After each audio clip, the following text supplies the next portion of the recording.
that web or that niche as a farmer is very critical, because the value added of that niche will determine the viability and survivability of your enterprise. No matter what you feel, however you feel about something ain't got nothing to do with how you're going to make a living. Okay? It may feel good. Oh, I like to grow this. I feel good. Most people go out to farm to be free. You know, I want to be renegade. I want my freedom. I want to tell a man to go sit someplace. Right? And I stop. I don't make enough money to maintain my enterprise. So I stop. So I give up. I stop. And I get discouraged. But you got to recognize that's a process too.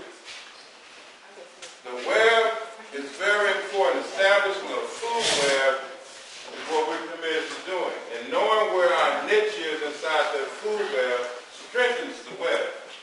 Right? You ever seen how a spider catches all the flies? Okay, so we want to say the flies is money or profit. That's one measure of your energy input. The Healthy Food Hub is one component inside this web. What makes the Food Hub powerful is the spinning that occurs inside of that in terms of market penetration and sales, but also education and training. We got to educate our community to buy from us. Okay? As a farmer, you have to educate your buyers of the value of the politics of that plate. By looking at it from the space of a web, you can actually show, maybe some other time we can demonstrate that. We just did a presentation in Tennessee on this whole thing about community web in the food system. So it's important to understand this web, even for your own business, because you're not in isolation. You can go to a farmer's market and still might not make no money. That's a possibility. So you got to think about that. You got to look at how you can make your business self-sustaining. And that might not be what you feel. Okay? Most of us operate on what we feel. Right? We never look at the data. When you look at the data, some of us look at data, we still operate how we feel. Right? My body is broke down, that's data. Right? I keep eating the same thing, that's feedback. My body tells me if we don't listen to it, we continue on that path. That's a pattern in business that you can't afford to have. Okay? It's not about what you like. It's the yield down the line that you're trying to get to in this business. It is a business. Food is a business. It's $1 trillion business, and we're not at it in terms of being a real player. But hopefully out of this training, you can begin to think at it from the perspective of creating a web, and that's what we're doing in Healthy Food. We will buy all your food that you grow. I'll tell you that right now. Let's put that in. We'll buy it. So the thing about where your food going to go, and you put all your yield into it, even your seconds will take. So it's important to look at the whole system and establish a niche in the web. Everybody might not want to do a farmer's market. Your energy input, as you look at your return on energy investment, you got to look at that. The amount of energy input and the return, energy return on energy investment is very critical for you. If you're putting a lot of energy in and you're not getting it out, you got to look at that in a way, what am I doing this for? Like a business, right? You know the first 12 months, you might not get nothing out. Like any project, it's phases. The first phase, you're in here formulating your business now, right? And boy, when you get out of here, and man, that's when the challenges come. And so, but you got to remember the challenge in the process of creating something. You really create it from nothing. Some of us may have land, some of us might not, some of us want to have land. But the formulating of your business is like taking a piece of paper and you're taking thoughts from out of the air and you're putting it on paper. And believe it or not, it's going to never go like the paper says. Okay? So when it doesn't go like the paper says, you got to be able to internalize what we call resilient thinking. Okay? You got to be able to not only internalize resilient thinking within yourself, but you got to externalize that by creating a system, your farming system that's resilient. There's a way of creating a resilient farming system through diversity of product lines that you grow. Okay? And also by, in collaboration with others, by designing a broader system that's beyond who you are at the point of design. So, if it's one thing I want to share, it's not how much you know. It's a lot of people around now with this whole green movement. I don't know if you noticed, everybody green now. But it's not the green movement, it's the execution of knowledge. It's the execution. If you execute well, you can get an outcome. Because agriculture and permaculture, which is permanent agriculture, is based on principles. Ecological principle doesn't matter. It's not about what you like or dislike about it. If you operate based on the principle of growing food, the principle of creating an ecological sound system in your space to grow food, then you'll be okay. Because inside of that design, you've also considered how I can be resilient. If your farm operation, you got a lot of energy input, you want to reduce that. You want to figure that out, but you want to include that in your plan going in, because the first 12 months you might not make anything, but that's what any project you've never been into, right? Like a marriage, you've never been married, you've been married. Or any project, your kids, marriage, school. The first part you formulate, this is like a romance now. You're all romantic about, I'm going to be a farmer. I'm going to grow this, blah, blah, blah, blah.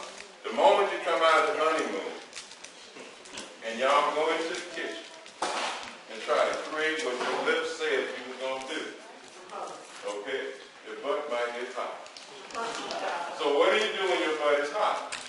You just get up. You fan. Okay, you fan and you keep designing your system.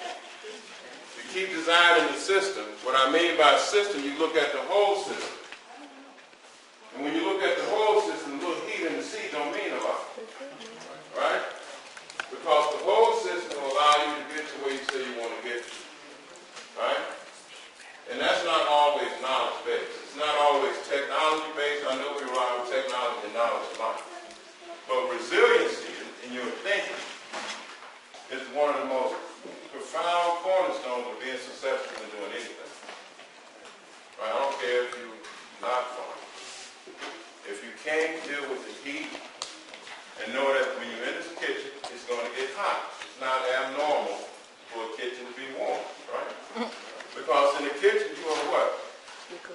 You're cooking.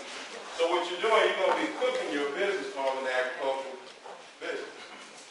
So while you're in that kitchen doing it, don't get discouraged and say it's wrong what you feel. It's wrong to be broke down. It's wrong for something not to go right. The only wrong thing about it is you don't take the feedback. If you don't listen to the feedback, you won't see it. If you take the feedback and assess that feedback based on where you say you want to go, your emotional attachment to the feeling would lessen. Okay? And your activities will accelerate because your energy will shift from the emotions of the feeling to the outcome. For me, not creating a local food system that we control, which is my outcome, is unacceptable. So my energy is focused on the outcome. I have no attachment to my feelings because my feelings are always in the way, right? And now, if I want to feel good, I might have to do something else. But if I have to get up 6 o'clock in the morning, I might not feel good, right? But But my commitment said I have to get out in that field at the right biological cycle. It's a biological cycle. It's not a linear cycle. It's not like on a chart. You know, so agriculture and farming and building anything is based on the earth cycles. So you have to be able to follow the earth cycles, not so much yours. And sometimes it's difficult. You might not want to, because you used to live and operate in a linear world. 6 o'clock, that's when we get up. That might not be earth cycle. So it's important, if I can share one thing with you, is I got the information and put the business plan together. I was passed the turn test too, right? Put your plan together, and the first thing you do, you break down in the process of creating. But I want you to know the breakdown is the path to accomplishment, as long as you accept the feedback. If you take the feedback, what the system is giving you, or your actions, and you measure it based on where you say you want to go, then you become resilient because you can modify yourself.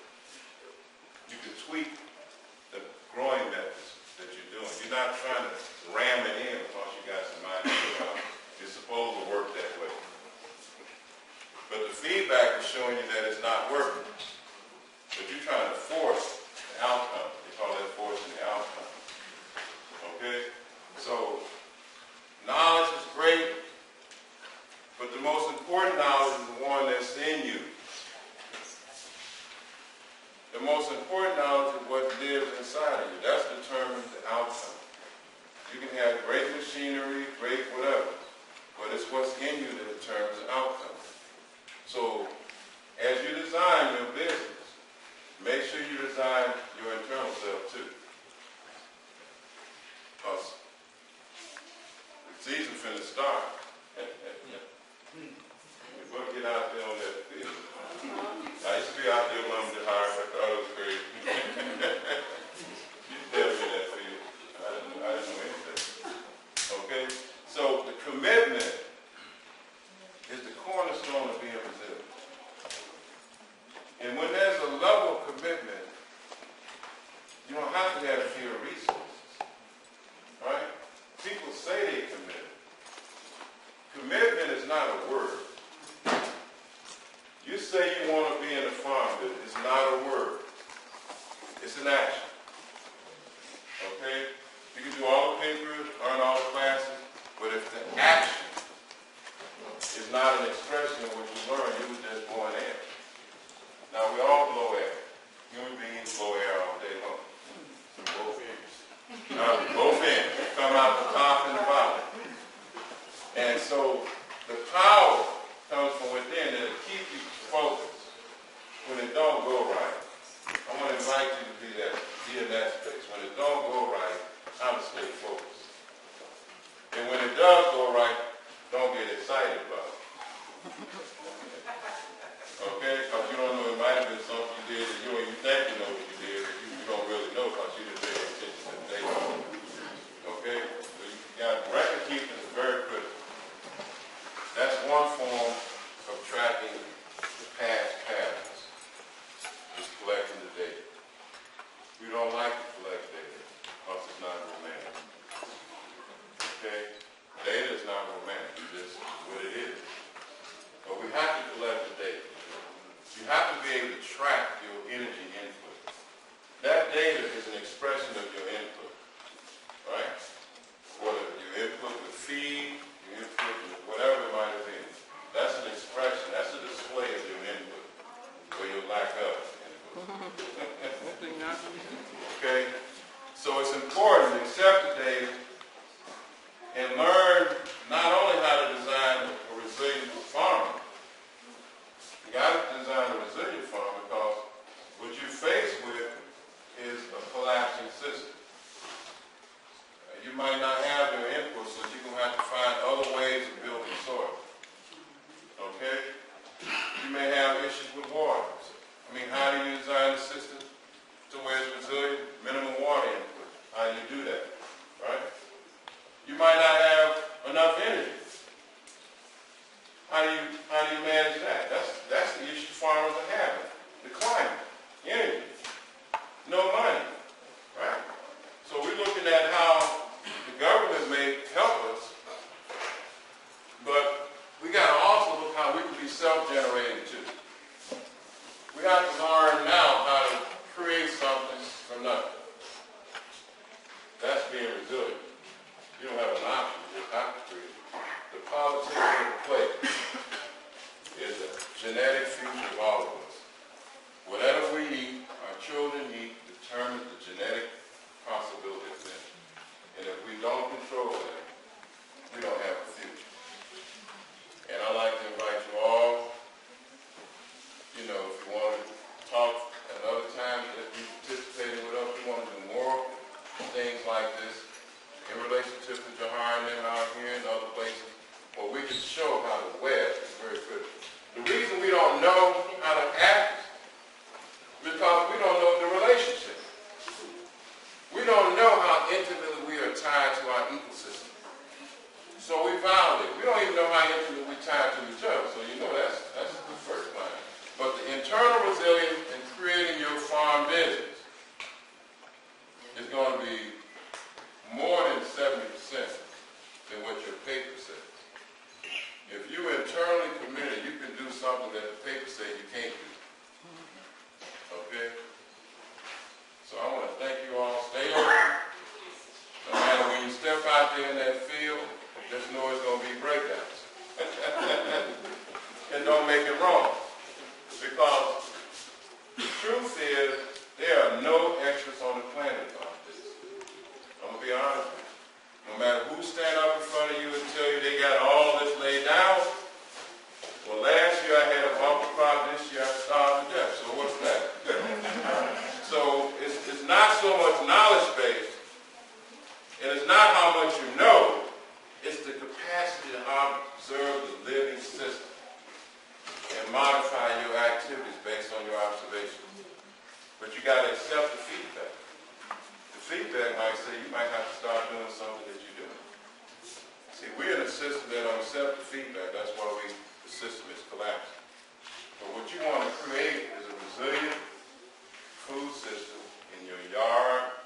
Your business has to be designed to be resilient. Everything has to be. Your personal life, all of it. It's not separate. So if there's one thing that we can share with you, other than buying food, is to be resilient in your design. Thank you.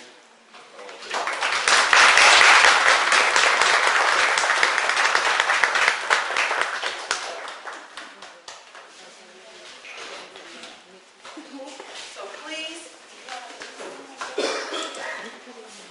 I apologize. We didn't bring any paper. Tomorrow I can bring it over. Can we have your guest speaker come up and just Ross, say a couple of things? He's not just a guest speaker. We're part of a permaculture guild out of Bloomington. We both got the same ministry. He's Rain, Keith Lives. And he's the leader tomorrow. He's going to be facilitating agriculture, polyculture training. He's going to be exemplifying what we're talking about, diversity in the food system.